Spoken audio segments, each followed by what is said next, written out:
Zai mazondo enyu achene sezviri kuitwa panapa izvi. Kana achena seizvi moaomesa moisa muoven kuti mvura yese idonhe. Kana mvura yadonha mochabvisa muchiisa mupoto yamunenge magadzira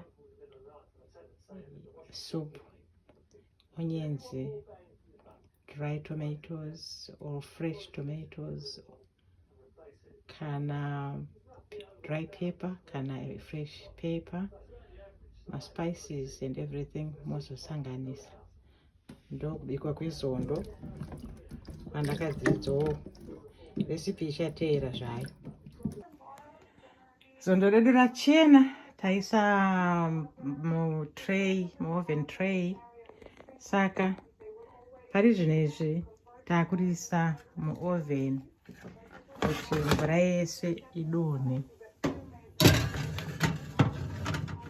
seizvi.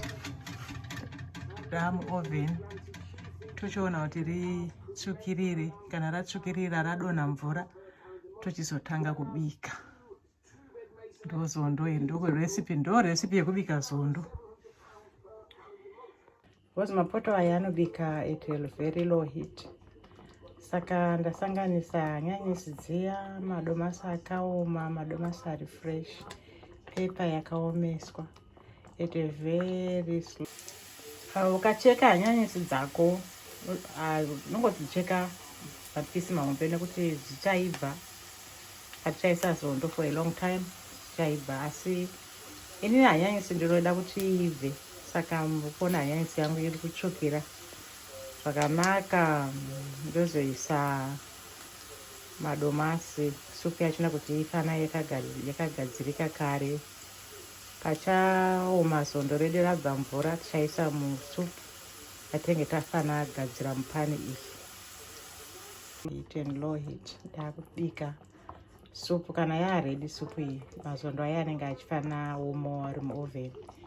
Tozosanganisa. Ngatibike izondo. Mumwe muto wakanakisa samare. Taisa maspices edu, taisa mhiripiri dzedu imomo. Saka zvichafana zvichingoibva kusvikira patinenge tazopedza tozoona kuti chii chiitika.